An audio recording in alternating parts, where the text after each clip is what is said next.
जो सामाजिक पक्ष है या सामाजिक बदलाव है या व्यक्ति का जो होने वाला शोषण है, अन्याय है, उससे अंधकार से उस दुख से बाहर आने के लिए बुद्ध की शिक्षा को उन्होंने अपने दर्शन में या अपने पूरे धम्म क्रांति में उन्होंने उसका अ, आधार लेके उन्होंने अपनी अपने आंदोलन को चलाया, जो हमें एक बौद्ध संस्कृति के रूप में भी हमें उभरते हुए दिखाई देता है, और फिर संवैधानिक जो हमारा देश है जिसे हम लोकशाही कहते हैं, उसके रूप में भी हमें आगे आते हुए दिखाई देता है।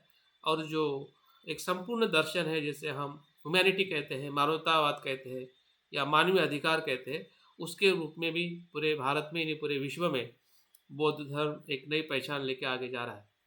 तो हम देखते हैं कि बौद्ध धर्म की जो परिस्थितियाँ और समाज में जो होने वाला बदलाव, हाँ, उस बदलाव के आधार पे उससे जो मिलने वाला जो तत्व जो है, हाँ, उस तत्व का ज़्यादा से ज़्यादा लोग अनुभव लेते हैं, उसी के आधार पर भी ग्रंथ रचना भी की जाती है।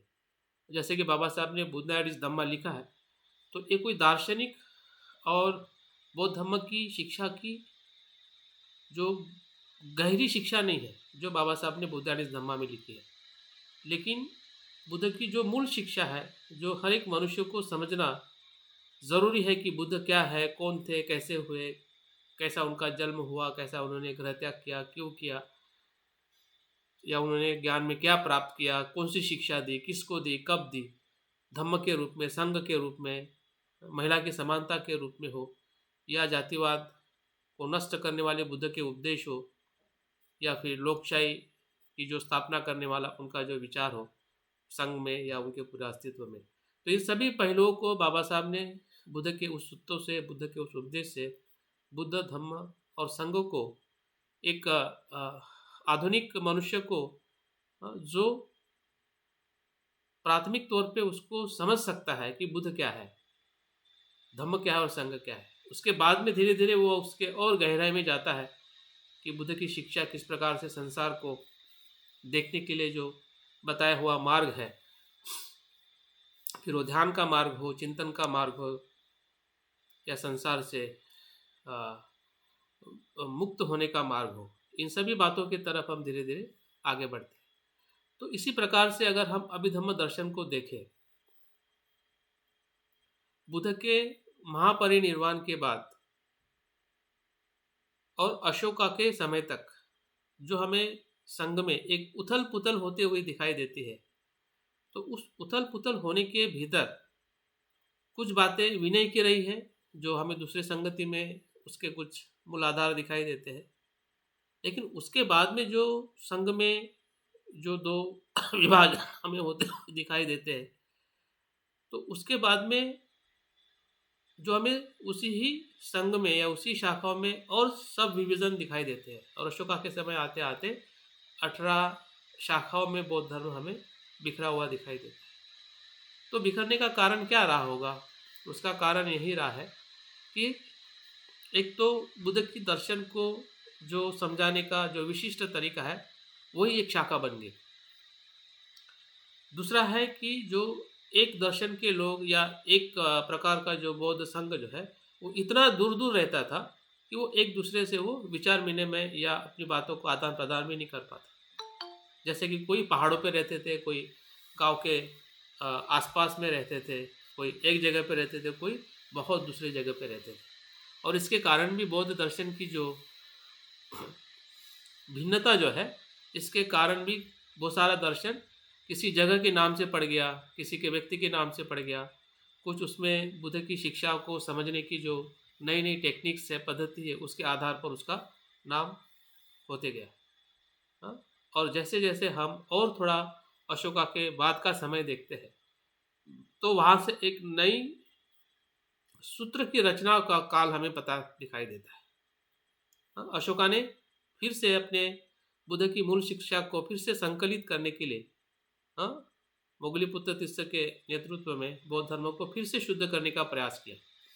अभी शुद्ध करने का प्रयास यह है कि बुद्ध की जो त्रिपिटक की शिक्षा है या बुद्ध वचनों की शिक्षा, उसके अलावा जो भी शिक्षा है उसको इग्नोर किया गया,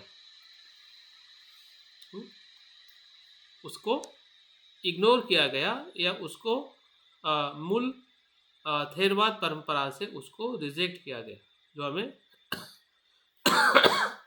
बुद्ध तीर्थ के कथावस्तु में उसका सभी दर्शन हमें मिलता है। तो क्या वो सही में कुछ भिक्षु या ऐसे रहे होंगे कि जो नाम के लिए भिक्षु बने होंगे, लेकिन सभी भिक्षु ऐसे नहीं थे। सभी भिक्षु का दर्शन ऐसा नहीं रहा होगा, क्योंकि वहाँ से हमें जो शाखा फिर से जीवित होती हुई दिखाई देती है अशोका के संगति के बाद में, जिसमें हम सर्वास्तिवाद कहते हैं, वो अशोका के समय में भी था और पहले भी उसका विकसित स्वरूप था, जो कि वो थेरवाद परंपरा से ही बिखरी हुई शाखा थी, वो महायान परंपरा की नहीं थी। तो सर्वास्तिवाद की जो दर्शन जो है, सर्वास्तिवाद मतलब शब्द में ही उसका दर्शन है, सभी अस्तित्व को मानता है, भूतकाल भविष्य वर्तमान की सभी सत्ता अस्तित्व में होती है, और उस अस्तित्व के आधार पर उसको सर्वास्तिवाद कहा जाता है। उसके दर्शन को लेकर हम बाद में चर्चा जरूर करेंगे, लेकिन मैं अभिधम्म की जो ज़रूरत और पार्श्वभूमि क्यों ज़्यादा विकसित होते गई, क्योंकि जैसे जैसे दर्शन की खोज होने लगी धर्म के साथ, क्योंकि हम देखते हैं कि धर्म जो है एक व्यवहारिक रूप है, जो हर एक सामान्य मनुष्य को या जो भी उस पथ पर श्रोतापन और निर्वाण को प्राप्त करना चाहता है, तो उस धर्म के आचरण से ही संभव है। लेकिन साथ साथ में उस धर्म के साथ दर्शन को भी, क्योंकि दर्शन और धर्म जो है भारतीय परिप्रेक्ष्य में या बौद्ध दर्शन में एक सिक्के के दो पहलू है। जैसे हम कहते हैं कि जैसा है वैसा देखना, वो प्रतीति समुत्पाद, वो दर्शन है। उसी दर्शन के आधार पर बौद्ध धर्म की आचरण पद्धति विकसित हुई है।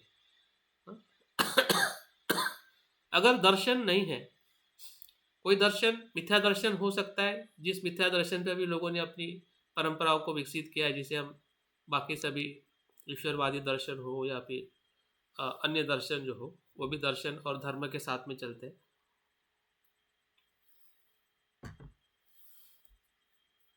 लेकिन दर्शन के लिए मुख्य दो बातों की जरूरत होती है। एक तो है उसके तत्व को समझना और उस तत्व के आधार पर किसी सूत्र या भाष्य का निर्माण करना और उसके लिए डिबेट या चर्चा करने के लिए तैयार रहना।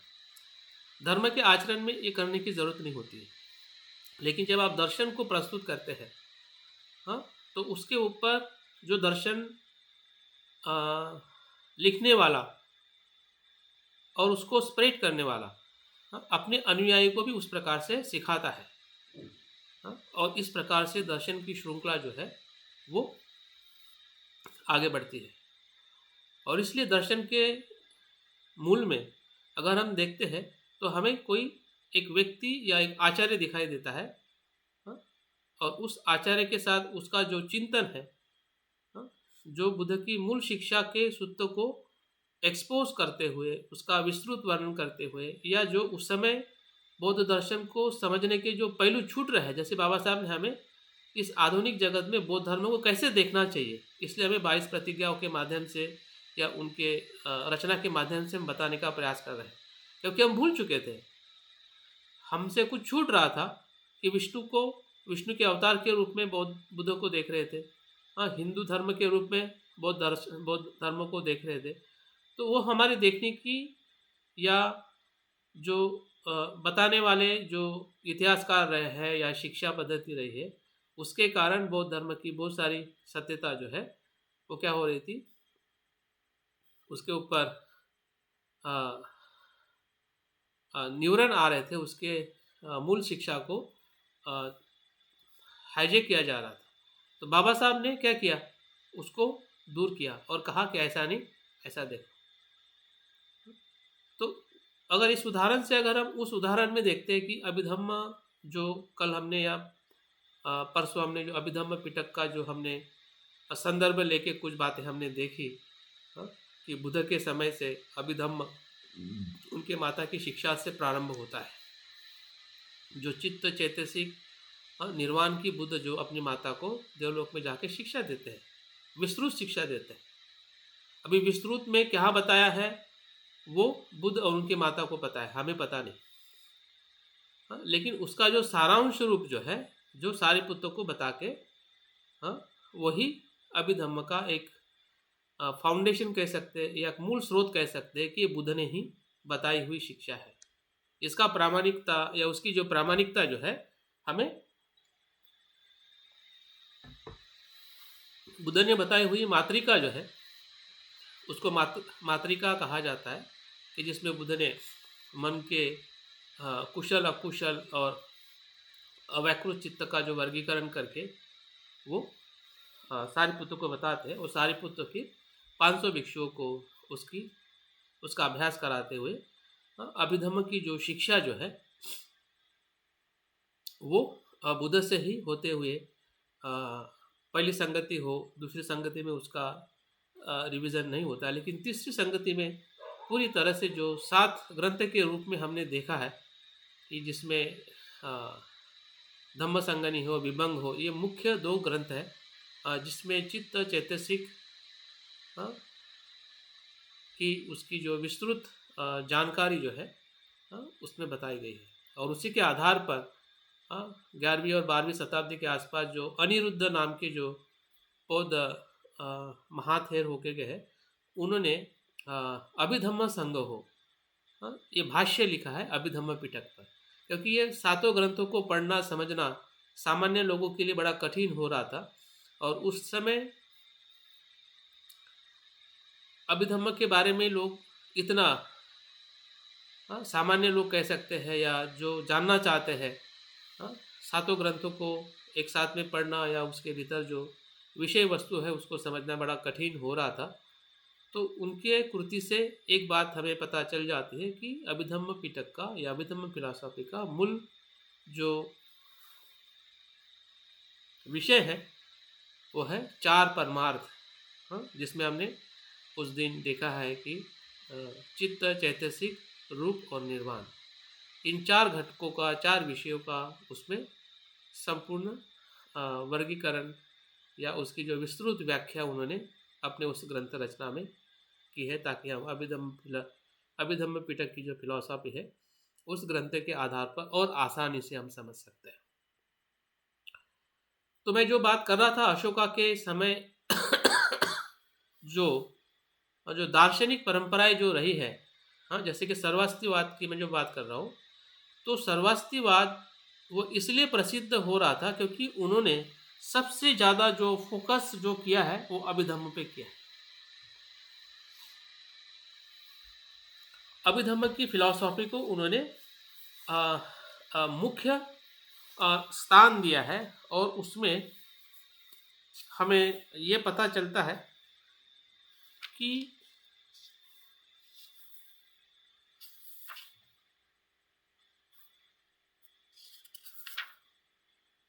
उसका जो स्वरूप जो था वो सबसे पहले उन्होंने उस ग्रंथों को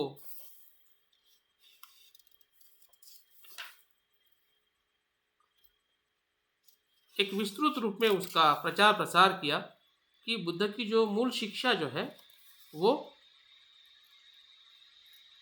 अभिधम्म पिटक में है, और उस अभिधम्म पिटक का जो तत्व जो है जो हमें चित्त चैतसिक और रूप और निर्वाण इसमें उसको विभाजित करते हुए उसका जो वर्गीकरण उस ग्रंथ में वो करते हैं, और उसी ही ग्रंथ की जो पॉपुलैरिटी इतनी बढ़ जाती है कि जब सर्वास्तिवादों को अपना दर्शन और प्रस्थापित करने के लिए वो चौथी बौद्ध संगति को कॉल करते हैं कनिष्क के समय।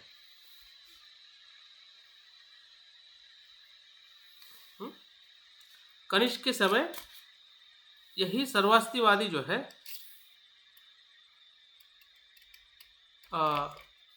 चौथी बौद्ध संगति को उनके मदद से वो कॉल करते हैं, और उसी ही जो पाली ग्रंथ का जो संक्षिप्त स्वरूप जो वो बनाते हैं या उसके ऊपर जो भाष्य लिखते हैं, हाँ, उसी को ही अभिधम्म की विभाषा कहा जाता है।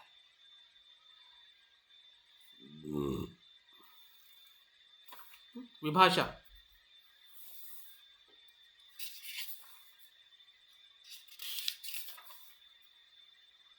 और उसको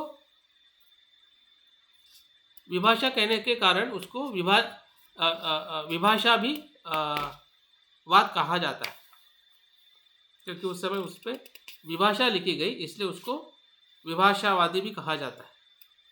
हाँ?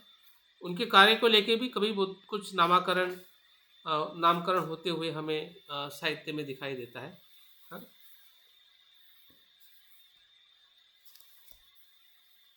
तो यहाँ से हमें दिखाई देता है कि उस समय जो कुछ भी जगत के तत्वों को समझाने के लिए कि जगत में दुख है तो क्यों है, जैसे बुद्ध ने 4 आर्य सत्य के माध्यम से हमें समझाया है, तो कहीं ना कहीं उसी दुख की जो दार्शनिक तौर पे समझाने का काम जो है अभिधम्म के माध्यम से बौद्ध आचार्यों ने अपने जिम्मेदारी के तौर पे उन्होंने उस समय लिया था, और जिसके कारण हमें उसमें होने वाले जो मतभेद भी हमें दिखाई देते हैं कि जो सर्वस्ववादी के जो लोग थे वो 2 भागों में विभाजित हो गए संगति होने के बाद। क्यों विभाजित हो गए? क्योंकि कुछ लोग, उसमें से ही कुछ लोग जो है सिर्फ बुद्ध की शिक्षा अभिधम्म पिटक है इस पे सहमत नहीं थे। हाँ? अभिधम्म पिटक को पूरी तरह से बुद्ध की शिक्षा मानने के लिए सहमत नहीं थे। हाँ? और इसके कारण क्या हुआ कि उसी में से, जैसे कि थेरवाद परंपरा में दूसरी बौद्ध संगति में हम देखते हैं कि सभी पहले बुद्ध के ही एक ही धर्म के अनुयायी थे, लेकिन 10 वस्तुओं के भेद के कारण 10 वस्तु के भेद के कारण उसी ही मूल शिक्षा में या संगठन में या संघ में हमें 2 विभाज होते हुए दिखाई देते हैं। वैसा ही कुछ जो सर्वास्तिवादी के उस समय जो लोग थे, जो बहुत ही प्रसिद्ध हो रहे थे, और बहुत ही अच्छी तरह से उनका दर्शन अभिधम्म पिटक को लेके आगे बढ़ रहा था, लेकिन जिस प्रकार से अभिधम्म पिटक को ज़्यादा महत्व दिया गया और सूत्र पिटक को कम महत्व दिया गया, और इसलिए उसमें से भेद होके जो स्वत्रांतिकवादी जो लोग हैं उसमें से अपने आप को स्वत्रांतिकवादी कहने लगे, क्योंकि हम अभिधम्म को नहीं स्वीकारेंगे, हम बुद्ध के सूत्र में दी हुई शिक्षा को ही मानेंगे, इसलिए उसको स्वत्रांतिक दर्शन भी उसी ही सर्वास्तिवादों का ही वो एक क्या कहते हैं उसका स्वरूप है।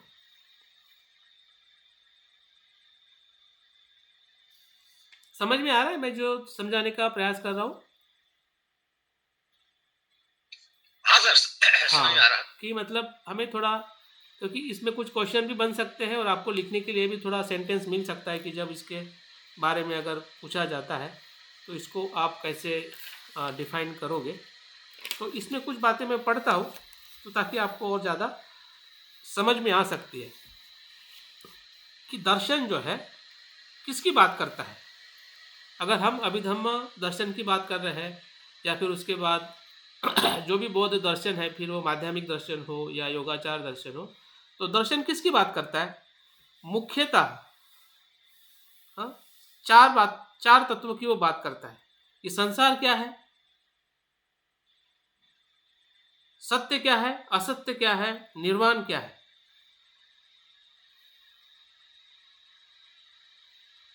या एक प्रकार से अस्तित्व की सत्ता क्या है। जैसे कि बुद्ध ने अस्तित्व को भली भांति देखा था, उसी को हम बौद्ध धर्म कहते हैं, जो प्रचित्त समुत्पाद के आधार पर।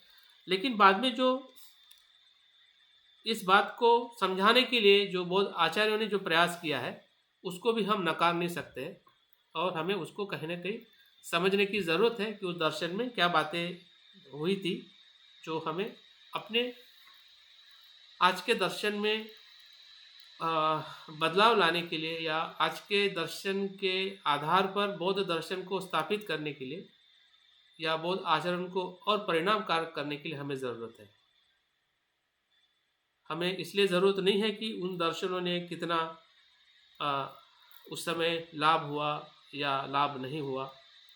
हाँ, कोई भी दर्शन का लाभ तो होता ही है, लेकिन बहुत सारे लोग उसको जब नहीं मानते तो उस दर्शन का लोग बहुत सारा विरोध भी करते हैं। जैसे कि बुद्ध को भी बहुत सारे लोगों ने विरोध किया। इसका मतलब ये नहीं कि विरोध किया है इसका मतलब बुद्ध का दर्शन समाज के लिए उपयोगी नहीं था। हाँ, इतना ही नहीं, बौद्ध लोगों की हिंसा भी की गई। हाँ, या उसको गलत तरीके से इस्तेमाल भी किया गया। तो इस अर्थ से ये जो द्वंद्व जो है संसार में तो होता ही है, लेकिन जो उसमें से जो आज के परिप्रेक्ष्य में जो हमें समझना है, ये हमारी और आपकी जिम्मेदारी है कि हम उसको कैसे समझते हैं। तो वैभाषिक संप्रदाय की मैं जो बात कर रहा था, उनका जो सर्वसामान्य ग्रंथ जो था वो है अभिधर्म ज्ञान प्रस्थान शास्त्र। नाम आप लिख सकते हैं क्योंकि ये अभिधर्म की जो मूल शास्त्र है। जैसे कि हमने पहले अभिधम्म पिटक को देखा, उसमें 7 ग्रंथ है। उसके ऊपर भी क्वेश्चन पूछे जा सकते हैं कि उसमें क्या है, या कथावस्तु किसने लिखा है, पहले नंबर का ग्रंथ कौन सा है, 7वें नंबर का ग्रंथ कौन सा है, या उसमें विषय वस्तु कौन सी है। तो इस प्रकार से ऑब्जेक्टिव क्वेश्चंस वो एक हिस्सा है जिसको हम ओरिजिनल त्रिपिटक के तौर पे अभिधम्म देखते हैं। अभी हम देख रहे हैं कि उसमें से जो शास्त्र और उसके बाद में जो उसका भाष्य या उसके आधार पर जो अन्य जो बौद्ध दर्शन में जो अभिधम्म की ही बात की गई है, जिसमें चित्त चैतसिक हमें योगाचार में भी दिखाई देता है। तो हो सकता है कि वो अभिधम्म के शिक्षा के अंतर्गत आपको क्वेश्चन पूछे जा सकते हैं, या वो अभिधर्म का ही हिस्सा है। क्योंकि हम अभिधर्म की बात कर रहे हैं तो यहाँ पे सिर्फ बुद्ध से आए हुए वचन त्रिपिटक की ही बात करने से नहीं चलेगा। क्योंकि हमने देखा कल के आज के एग्ज़ाम में कि हमने ज़्यादा कल त्रिपिटक को फोकस किया था, लेकिन क्वेश्चन जो पूछे गए थे वो वंश साहित्य से पूछे गए थे। ठीक है, जिसके ऊपर सिर्फ मैंने 2-3 बातें बताई होगी कि वंश शास्त्र की या साहित्य की रचना श्रीलंका में की गई है। हाँ, जिसमें दीपवंश, महावंश, हाँ, जो बौद्ध राजा का या संगति का उसमें वर्णन किया गया है। लेकिन उसके बारे में हम ज़्यादा कुछ अभ्यास नहीं किए हैं, फिर भी आप लोगों ने अच्छा प्रयास किया है। तो अभी थोड़ा हमें उस गलती से थोड़ा सुधरना है कि हमें थोड़े जो दूसरे भी पहलू जो है अभिधम्म दर्शन के साथ जुड़े हुए, उसको भी थोड़ा हम देखने का समझने का प्रयास करते जितना हो सके।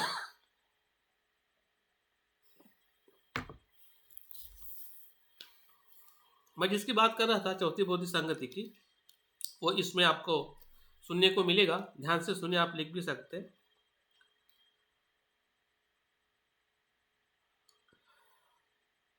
वैभाषिक संप्रदाय का सर्वसामान्य ग्रंथ जो है अभिधर्म ज्ञान प्रस्थान शास्त्र है।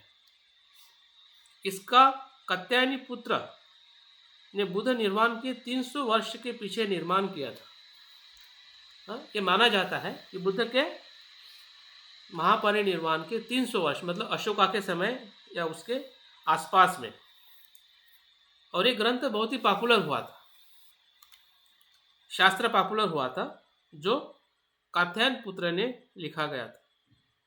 इस विशालकाय ग्रंथ में 8 परिच्छेद है। इस पे भी ऑब्जेक्टिव क्वेश्चन पूछे जा सकते हैं। 8 परिच्छेद है, 44 वर्ग है, 84 इसके वर्ग है और 15,000 श्लोक है। इतना बड़ा विस्तृत ग्रंथ था।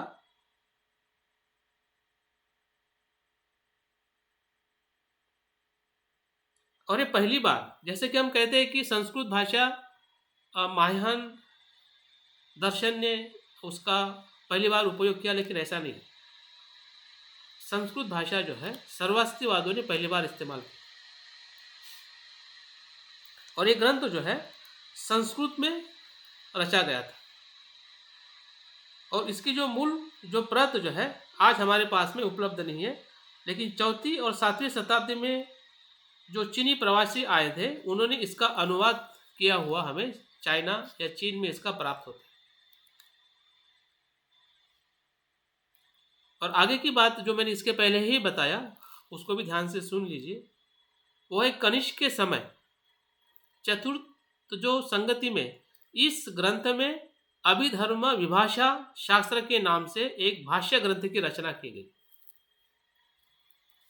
मैं जो बात कर रहा था ना भाष्य शास्त्र विभाषा, इसी ग्रंथ को चिंतन करके या उसका जो विस्तृत या उसका जो भी अभ्यास जो है अभिधर्म विभाषा शास्त्र इस नाम से एक ग्रंथ की रचना की गई थी। और ये भी ग्रंथ हमें संस्कृत में अभी उपलब्ध नहीं है, लेकिन तिब्बतियन और चीनी भाषा में उसका अनुवाद किया हुआ प्राप्त मिलता है। मतलब ये सभी ग्रंथ हम कह सकते हैं कि 12वीं शताब्दी तक रहे होंगे हमारे नालंदा विश्वविद्यालय में, लेकिन जब नालंदा विश्वविद्यालय जलाई गई और उसमें जो कुछ भी हमारा मूल साहित्य था जिसकी प्रति आज हमें उस समय जो होयनसंग या सिंह जो भारत में आए थे या भारत से जो तिब्बत 8वीं शताब्दी में जो पद्मसंभव जी या धर्मरक्षित जो लेके गए थे वो ग्रंथ वहाँ पे हमें उपलब्ध उनकी भाषा में मिलते हैं। कुछ भाषा उनकी भाषा में से इंग्लिश में या बाकी भाषा में उसका भाषांतर हो रहा है या कुछ हो चुका है। इसी विभाषा के आधार पर प्रतिष्ठित होने से इस संप्रदाय का नाम वैभाषिक कहा या पड़ा है।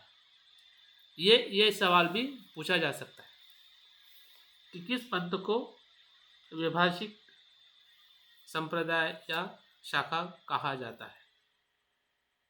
ये किसको कहा जाता है? सर्वस्तिवाद को।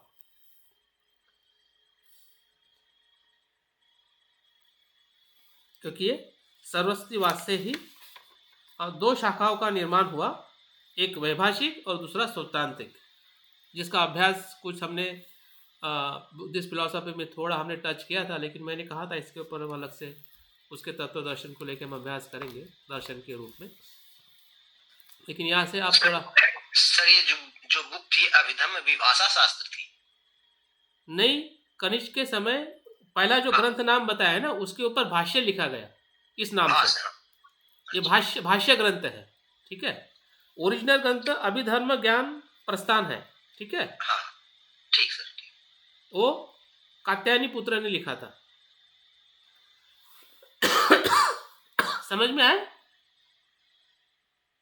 हाँ सर। हाँ, और उसके ऊपर ही भाष्य लिखा गया, जैसे कि बुद्ध घोष ने अट्ठकथाएं लिखी, ठीक है। सुत्त पिटक की, विनय पिटक की, और उसके अलग अलग नाम हमें पता चलते हैं।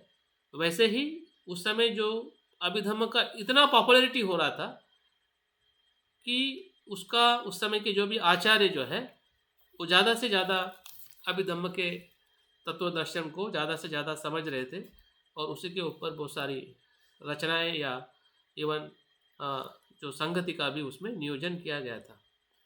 आगे हम और एक मुद्दा पढ़ते इसी के साथ जुड़ा हुआ। अभी हम तीसरे फेस में जा रहे हैं।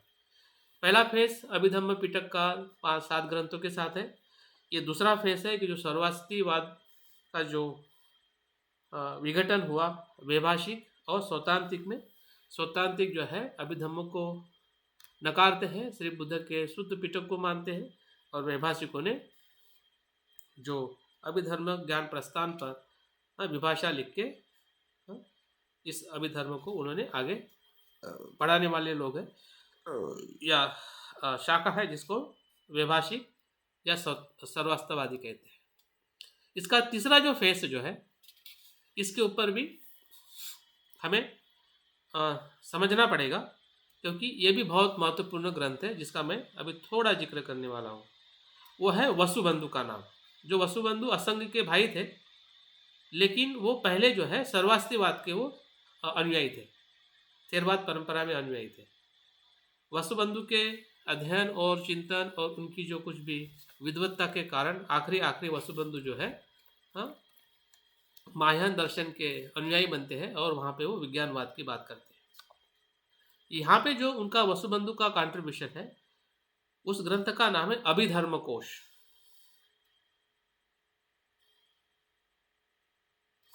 अभिधर्म कोश। और इसकी रचना जो है कश्मीर वैभाषिक की परम आदरणीय प्राथमिक तथा मौलिक रचना है। वैभाषिकों में भी थोड़ा और भेद आता है जगह को लेके। कश्मीर वाले और फिर शायद मुझे लगता है कि इधर जो आपका मथुरा वाले है ना, मथुरा में रहने वाले वैभाषिक, कश्मीर में रहने वाले वैभाषिक, जैसे कि हम यूपी में रहते हैं, यूपी के बौद्ध और महाराष्ट्र के बौद्ध, हाँ, जिस प्रकार से हम थोड़ा शब्दों से भेद करते हैं, तो वही कहीं ना कहीं हमें उस समय दिखाई देता है। हाँ, ये जो वसुबंधु का जो समय रहा है वो है 4वीं या 5वीं शताब्दी रहा है। उस समय एक समय हम बुद्ध के समय की हम बात करते हैं जो उन्होंने पहले सारिपुत्र को और अपनी माता को उपदेश दिया। दूसरा समय है कि तीसरे बौद्ध संगति में त्रिपिटक में जो अभिधम्म की एक प्रॉपर स्वरूप मिला जो भारत से श्रीलंका में गया। तीसरे स्वरूप में हम देख रहे हैं कि सर्वास्तिवाद में अभिधर्म प्रस्थान ग्रंथ की शास्त्र की रचना अशोका के समय होती है और कनिष्क के मतलब पहले जहाँ से महायान दर्शन शुरू होता है, कनिष्क के समय में इस पे विभाषा लिखी जाती है। और उसी विभाषा का जो प्रचार प्रसार हम कह सकते हैं कि कितना बड़ा रहा होगा। कनिष्क जो आपका ये वाला हिस्सा जो है कन्नौज और ये वाला पूरा पंजाब और ये पूरा अफगानिस्तान, या पूरा भारत का भी, उत्तर भारत का भी बहुत सारा हिस्सा कनिष्क के राज्य में रहा है, इवन इधर बंगाल तक। तो जो राजा अगर किसी संप्रदाय को या गुरु को जब मदद लेता है या उसकी शिक्षा का अनुसरण करता है तो उसका प्रभाव निश्चित ही समाज और उस समय की शिक्षा पद्धति हो या दर्शन पद्धति में उतना ही गहरा होता जाता है। हाँ, और हम देखते हैं कि जो कश्मीर और पठान और अफगानिस्तान का जो एरिया जो है वो दर्शन के लिए बहुत ही प्रसिद्ध उस समय। फिर आप पहली शताब्दी के आसपास का जो नागसेन और मिलिंद का संवाद हो दार्शनिक जो उभरने वाली जो प्रजा या दार्शनिक उभरने वाली जो जाति जो है या समाज जो है वहाँ पे हमें विकसित होते हुए दिखाई देता है। असंग वसुबंधु भी पठान समाज से थे और बाद में वो बौद्ध शिक्षा का अनुसरण करके वो बौद्ध भिक्षु बने। तो दार्शनिक परंपरा के तौर पे वसुबंधु असंग के भाई के रूप में और बहुत मौलिक उनका योगदान रहा है।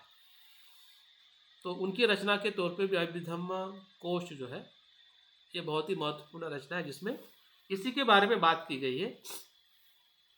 जो हमने अभिधम्म संगो हो या अभिधम्म पिटक हो कि संसार क्या है, संसार में चित्त चैतसिक रूप और निर्वाण क्या है, उसी के बारे में इसमें हमें बहुत अच्छी तरह से वर्गीकरण मिलता है। इनकी अनेक टीकाओं में मतलब इनके ऊपर भी और टीका लिखी गई है आगे, जिसमें टीका लिखने में स्थिरमति है, दिग्नाथ है, यशोमित्र है। इनका एक कह सकते हैं कि ये शिष्य परंपरा रही है अभिधर्म कोश को। और यही अभिधर्म कोश जो है 8वीं शताब्दी के बाद अगर हम दिग्नाथ का समय देखते हैं, दिग्नाथ का जो 8वीं समय का समय रहा है, उन्होंने तर्कशास्त्र जिसे हम एपिस्टोमोलॉजी कहते हैं, वाद विवाद, उन्होंने वहाँ से बौद्ध धर्म का जो तर्कशास्त्र के जो फादर के रूप में दिग्नाथ को कहा जाता है। लेकिन उसकी जो शुरुआत जो है वसुबंधु के इस ग्रंथ से हुई है। इसलिए वसुबंधु को बौद्ध न्याय के जो माननीय ग्रंथ जो है वो है अभिधर्म कोश। और उसका विकसित रूप करने वाले जो उन्हीं के ही जो अनुयायी हैं 8वीं शताब्दी में जिसका जिक्र आता है दिग्नाथ। तो ये परंपरा आगे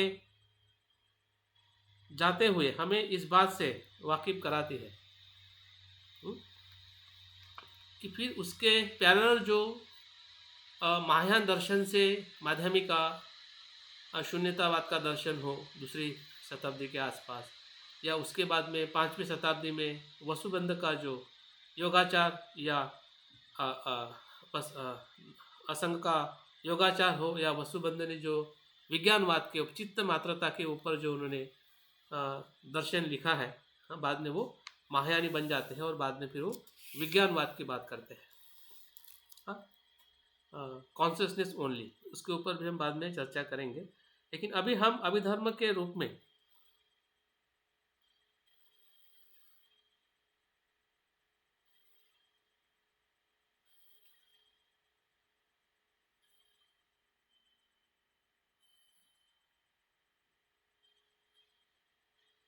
अभिधर्म के रूप में हमें क्या समझना है और उसका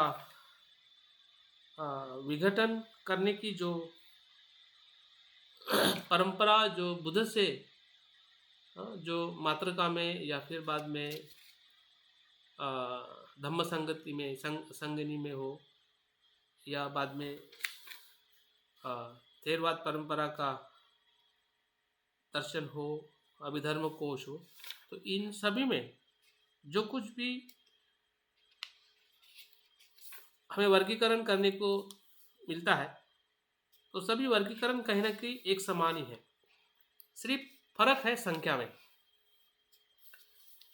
संख्या में मतलब जैसे कि हम थेरवाद परंपरा में देखते हैं कि चित्त 89 प्रकार के बताए गए, जबकि हम विज्ञानवाद में जब आते हैं तो उसको 8 प्रकार के बताए गए। जब हम चैतसिक को थेरवाद परंपरा में 52 प्रकार के देखते हैं, तो जब हम महायान परंपरा में आते हैं तो उसमें 51 प्रकार के दिखाई देते हैं। तो इस प्रकार से उसके भीतर जो चित्त की संख्या हो या चैतसिक की संख्या हो, उसमें थोड़ा हमें भेद या उसकी जो गहराई है वो थोड़ी हमें अलग अलग दिखाई देती है। अन्यथा अगर हम देखें कि उसके भीतर जो बताना चाहते हैं वो एक ही है कि जगत क्या है, जगत की सत्ता क्या है, और उस सत्ता के अंदर जो पंच स्कंद है, आयतन है, धातु है, धर्म है, अंदर के धर्म हो, बाहर के धर्म हो, जिसे हम विषय और विषयी कहते हैं, उस सभी को धर्म कहा गया है। धर्म की जो परिभाषा जो है, अगर हम दो तरह से देखें, जब हम अभिधर्म कहते हैं तो उसमें संस्कृत धर्म और असंस्कृत धर्म में विभाजित किया गया है। संस्कृत धर्म और असंस्कृत धर्म। जब मैंने अभिधर्म पिटक बताया था तब भी मैंने इस बात का जिक्र किया था कि जो संस्कृत धर्म में जो है चित्त चैतसिक और रूप आता है, और असंस्कृत धर्म में निर्वाण आता है। दोनों धर्म है। धर्म का दूसरा अर्थ यह है कि इस जीवन की वास्तविकता, सत्ता, अस्तित्व वो धर्म शब्द से संबोधित की गई है। कभी कभी धर्म को हम सिर्फ बुद्ध की शिक्षा के पक्ष में ही देखते हैं और उसी को ही हम धर्म कहते हैं, लेकिन जब अभिधम्म पिटक में हम धर्म शब्द को हम लेते हैं, या बुद्ध ने भी जहाँ जहाँ पे भी धर्म का सत्य के साथ जो उसका संबंध दिखाया है, अगर आपने ये सुना होगा कि जो प्रतीत्य समुत्पाद को देखता है वो धम्म को देखता है, और जो धम्म को देखता है वो प्रतीत्य समुत्पाद को देखता है। अभी यहाँ पे धम्म जो है बुद्ध ने क्या बताया और क्या नहीं बताया, क्या कुशल है क्या अकुशल है, बुद्ध के शिक्षा के शब्दों में हम यहाँ पे धर्म नहीं देख सकते। यहाँ पे हमें अस्तित्व के रूप में धर्म को देखना पड़ेगा। अगर बुद्ध प्रतीत्य समुत्पाद को धर्म कहते हैं तो उनकी जो कहने का जो परिप्रेक्ष्य या धर्म का अर्थ यहाँ पे पूरा बदल जाता है जब हम बुद्ध के वचनों को धर्म के रूप में देखते समझते। और इसलिए धर्म की जो परिभाषा जो बताई गई है वह है संस्कृत और असंस्कृत धर्म में। और संस्कृत धर्म के अंदर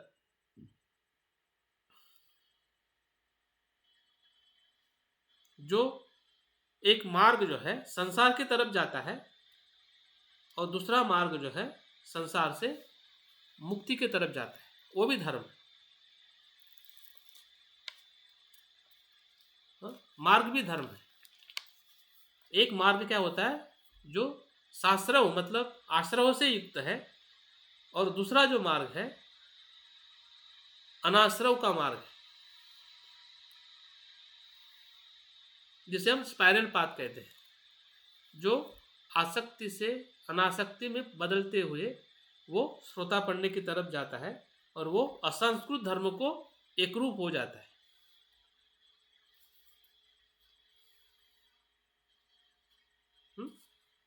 वो असंस्कृत धर्म को या निर्वाण को एकरूप हो जाता है। और शास्त्र रूप में 3 बातों का विभाजन है। पहली जो बात है स्कंद, जिसे हम पंचस्कंद कहते हैं, इसका जिक्र शायद इसके पहले भी हमने किया होगा। दूसरा जो उसका विभाजन है आयतन, 12 आयतन मतलब 6 इंद्रिय और 6 विषय मिलके 12 आयतन। आधार, आयतन मतलब आधार या द्वार, जिसके माध्यम से हम विषय के साथ जुड़ते हैं या विषय हमसे जुड़ते हैं। आयतन का मतलब ये भी होता है कि फैलना, मतलब हमारा मन फैलता है 12 आयतनों से। आंखों से जब रूप देखते हैं तो मन फैलता है, मन खींचा जाता है, फिर वो किसी भी रूप का आयतन हो, फिर मन के भीतर आने वाला भी हो सकता है मनो आयतन। तो बैठे बैठे हमारा मन कहीं पे भी जा सकता है, या दूर से देखने वाली चीज़ों तक हमारा मन फैल जाता है, जबकि चीज़ काफ़ी दूर है, लेकिन इंद्रियों के और विज्ञान के कारण वो फैल जाता है उसको देखने के लिए, उसको समझने के लिए। और 18 धातु है। धातु मतलब तत्व। कोई भी घटना के, कोई भी प्रक्रिया के पीछे कुछ धातु होता है। संसार में जो भी अस्तित्व है उसके पीछे धातु होता है। तो उसके पीछे धातु 18 प्रकार के बताए गए हैं। उसके अंदर जो है 6 इंद्रिय, 6 विषय और 6 प्रकार का विज्ञान, 6 मिलके 18 धातु हो जाते हैं। और ये 18 धातु से ही पूरा जो संसार जो है, फिर अंदर का हो बाहर का हो, इसी धातु से बनता है और बिगड़ता है। बनता है, लय होता है, उत्पन्न होता है और लय होता है। इसलिए उसको धातु के रूप में भी देखा जाता है।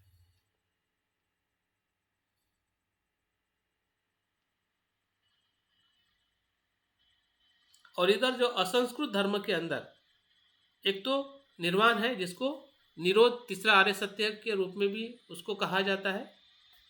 और दूसरा जो बताया गया है आकाश, जो असंस्कृत है। आकाश को भी असंस्कृत अनाश्रव कहा गया है धर्म में। निरोध को भी 2 प्रकार से बताया गया है। इसके पहले भी शायद मैंने निर्वाण को 2 प्रकार बताए थे कि निरुपादेशेष और ऊपर निरोधादेशेष। इसको प्रतिसंख्या और अप्रतिसंख्या के शब्द से जाना जाता है। प्रतिसंख्या मतलब अनंत की अवस्था को प्राप्त होना, निर्वाण को प्राप्त होना शरीर का अस्तित्व होते हुए, उसको प्रतिसंख्या कहते हैं। और अप्रतिसंख्या मतलब जब वही निर्वाण प्राप्त व्यक्ति मरता है या मृत्यु होता है, तो उसको हम बुद्ध के लिए महापरिनिर्वाण कहते हैं, और सामान्य लोगों के लिए जो अनंत होता है उसको परिनिर्वाण कहते हैं। मतलब संपूर्ण पंचस्कंदों का वियोग, विघटन। प्रतिसंख्या में शरीर का होता है, शरीर अस्तित्व में होता है, मन उस बंधन से मुक्त हो जाता है प्रतिसंख्या में। अप्रतिसंख्या में शरीर भी मुक्त हो जाता है और चेतना भी मुक्त हो जाती है। संपूर्ण निरोध, फिर पुनर्भव नहीं। निर्वाण में जीवन होता है। निर्वाण मतलब मृत्यु नहीं। जब से निर्वाण प्राप्त किया तब से लेकर शरीर रहने तक हमारा जीवन रहता है।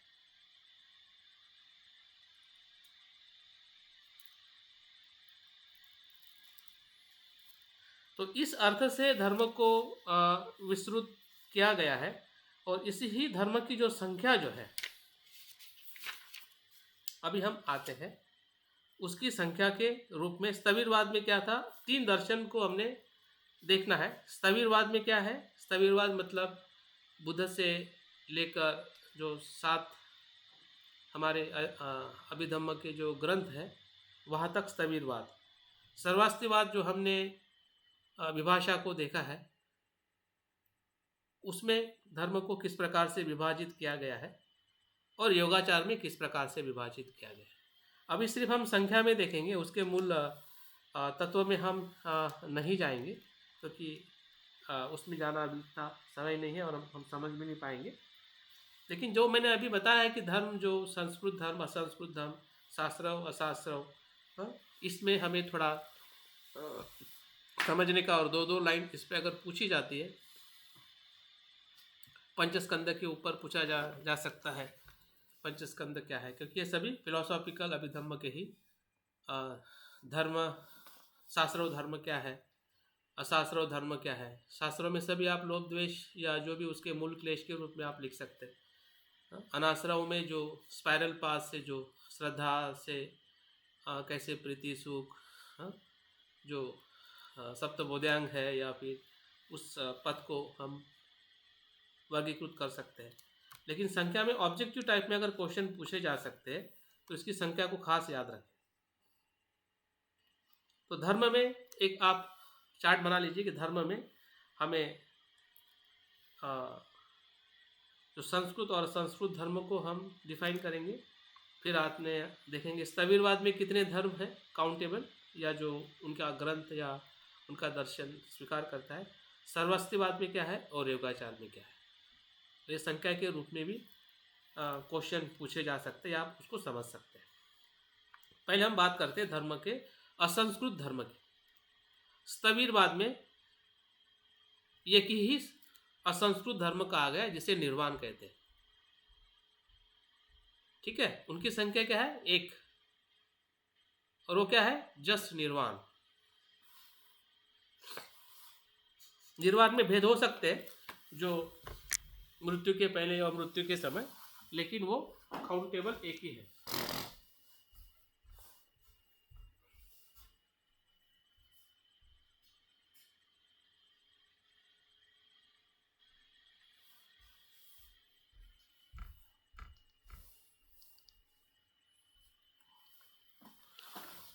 अभी हम आते हैं स्थविरवाद की तरफ।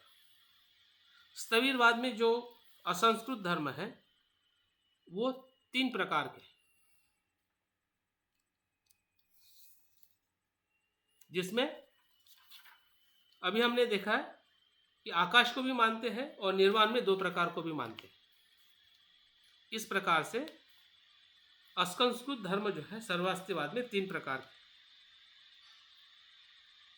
अभी योगाचार्य में 6 प्रकार के। अभी 6 प्रकार के क्या है, अभी उसको ढूंढना पड़ेगा, अभी उधर हम नहीं जाएंगे। लेकिन उनकी संख्या 6 प्रकार से किस आधार पे उनका विघटन है, उसको हम बाद में प्रश्न के रूप में उसको याद रखें। जब हम अभ्यास करेंगे तो उसको हम देख सकते हैं। तो ये हो गए असंस्कृत धर्म तीनों दर्शन में। अभी हम आते हैं संस्कृत दर्शन के अंदर, जिसमें 4 बातें हैं। रूप है, चित्त है, चैतसिक है और चित्त विप्रयुक्त, ऐसा कुछ एक धर्म है। 4 धर्म में या 4 स्तर पर संस्कृत धर्म बांटा गया है। रूप को स्थविरवाद में 28 प्रकार का बताया जाता है। हम 8 प्रकार का जानते हैं, जैसे कि 4 धातु है और धातु के जो 4 गुण है, तो 8 कलाप के रूप में भी रूप को देखा जाता है। लेकिन उसके बाद में भी बहुत सारा उसका सूक्ष्म विघटन करके हमें 28 प्रकार के रूप को बताया गया है। वो हम बाद में उसको अभ्यास कर सकते हैं। स्थविरवाद में जो है 11 प्रकार के बताए गए और योगाचार में भी 11 प्रकार के बताए गए। अभी हम आते हैं चित्त, मन पर। जैसे कि हमने कल अभ्यास किया था परसों, स्थविरवाद या अभिधम्म पिटक के अंदर 89 प्रकार के चित्त बताए गए। सर्वस्तिवाद में सिर्फ एक प्रकार का चित्त है, एक ही चित्त है, परम चित्त हो सकता है या सिंगल माइंड।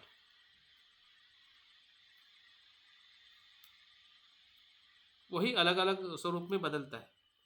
योगाचार में 8 प्रकार के चित्त है। जिस योगाचार में जो 8 प्रकार के चित्त है, हमारे जो 6 इंद्रियों के 6 विज्ञान, फिर क्लिष्ट मनोविज्ञान और आलय मनोविज्ञान, इस प्रकार से वो 6 और 2 8 प्रकार के विज्ञान योगाचार में हमें दिखाई देते हैं। स्थविरवाद में कितने सर? स्थविरवाद में 89, सर्वस्तिवाद में 1। ठीक है,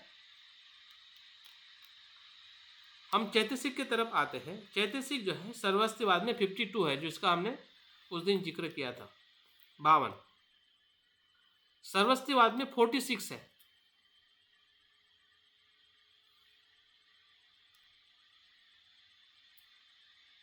और योगाचार में 51 है, जिसका हम त्रिवेदी में या त्रिरत्न बौद्ध महासंघ में हम अभ्यास करते हैं। बनते संरक्षित जी ने उसके नो योर माइंड इस किताब में उन्होंने अभ्यास के रूप में या हमें ग्रंथ के रूप में भी उसका बहुत अच्छा विश्लेषण किया गया है। सर्वस्तिवाद में कितना बताया आपने? 46। ठीक है। और चौथा जो योगाचार में स्थविरवाद में 12 तो 52, हाँ, सर्वस्तिवाद में 46 और 51 योगाचार में। अभी तीसरा जो धर्म जो बताया गया है वो है चित्त विप्रयुक्त।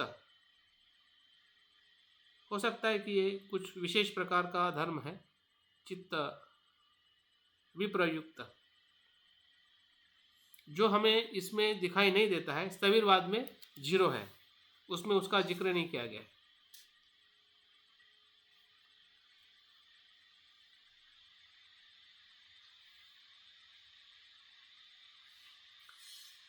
सर्वस्तिवाद में 14 है, 14 प्रकार के चित्त विप्रयुक्त बताए गए हैं।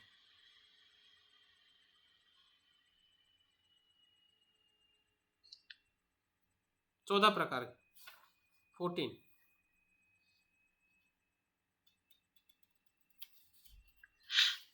और योगाचार में 24 प्रकार के बताए।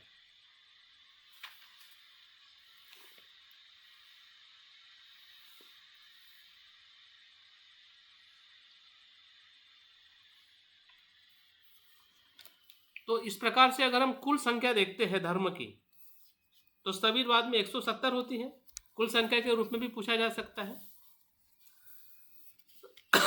और संस्कृत असंस्कृत धर्म में भी चित्त कितने हैं, रूप कितने हैं, चैतसिक कितने हैं, उसके रूप में भी पूछा जा सकता है। 170 हो गए स्थविरवाद के अनुसार। सर्वस्तिवाद के अनुसार 75 हुए और योगाचार के अनुसार 100।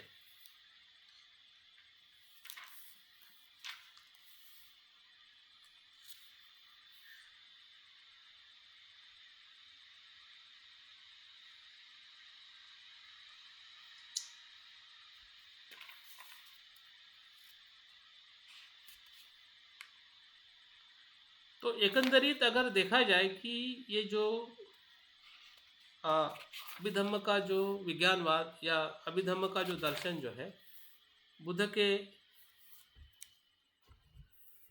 प्रतीति समुत्पाद से शुरू होकर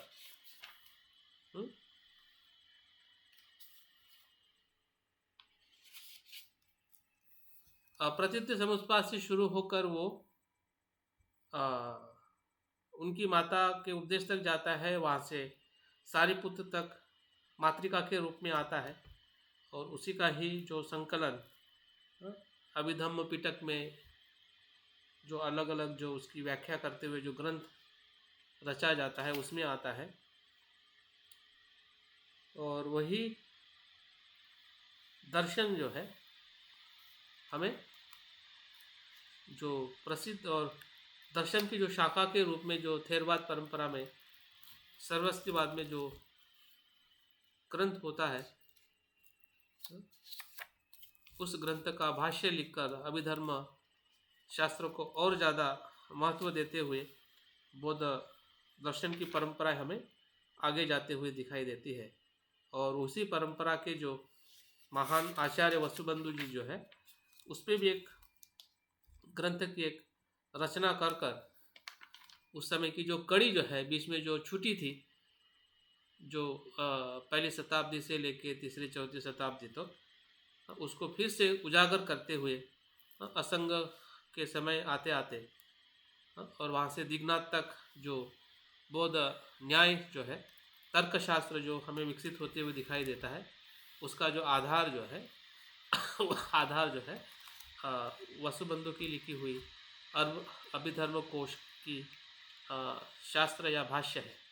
और उस सभी अभिधर्म का जो तत्व दर्शन जो है, वो विज्ञान का विश्लेषण करना, धर्म का विश्लेषण करना, जो धर्म संस्कृत धर्म है, असंस्कृत धर्म है, असंस्कृत धर्म में क्या क्या आता है, संस्कृत धर्म में क्या आता है, और किस प्रकार से उसकी जो सूक्ष्म जो परिभाषा हमने जो 89 चित्त में देखी, फिर कामावचर चित्त हो, रूपावचर हो, अरूपावचर हो, लोकोत्तर हो, उसमें जो चित्त का जो वर्गीकरण करके दिया है, कुशल चैत्य धर्म, अकुशल चैत्य धर्म, सर्व जगह पे, या सामान्य चैतसिक धर्म, विशेष चैतसिक धर्म, तो ये सभी चैतसिक धर्म की जो सखोलता जो है, और संसार का ही इसमें विश्लेषण नहीं है, बल्कि संसार से अनासक्त होकर, क्योंकि इसका सिर्फ दर्शन उद्देश्य नहीं है। दर्शन का मतलब कभी कभी सिर्फ देखना होता है, लेकिन देखने के साथ जानना और मुक्त होना। बौद्ध दर्शन में दर्शन शुष्क नहीं है, तटस्थ करके, जैसे कि हम तालाब के किनारे पे खड़े होते और पानी को देखते, पानी ना हम छूते हैं ना पानी हमको छूता है, उस प्रकार का बौद्ध दर्शन नहीं, उसको विपश्यना नहीं कहते हैं।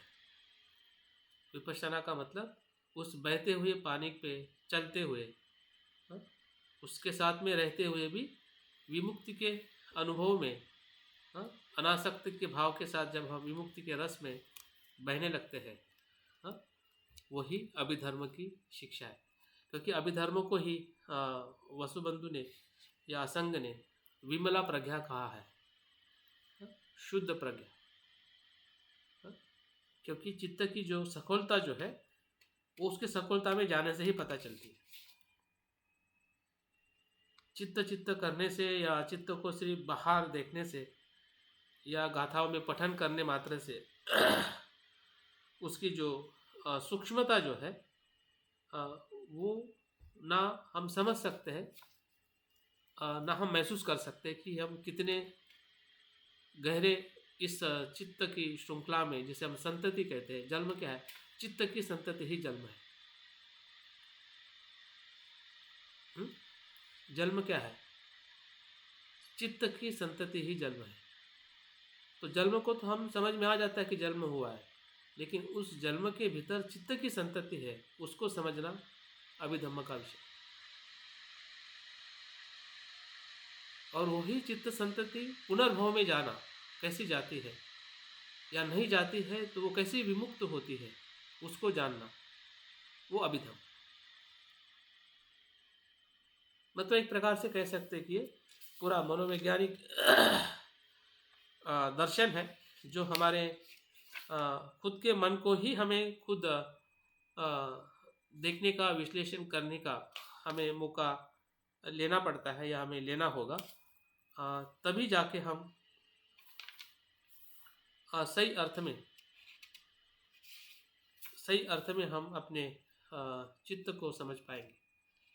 भले फिर वो क्लेश का चित्त हो, जो लोभ द्वेष मोह से बंधा हुआ, या उससे मुक्त होने वाला चित्त हो।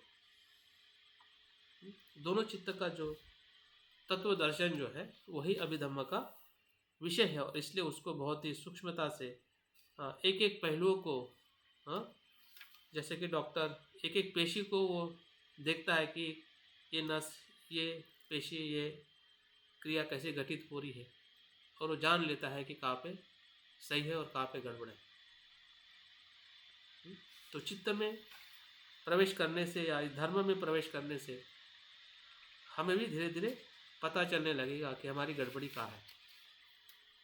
गड़बड़ी को पता करना ही प्रज्ञा है, क्योंकि हम अज्ञान के कारण उस होने वाले गड़बड़ी को समझ नहीं पा रहे, क्योंकि उसके धर्म जो है बहुत सूक्ष्म है, और सूक्ष्म धर्म को समझना ही अभिधम फिलॉसफी दर्शन है।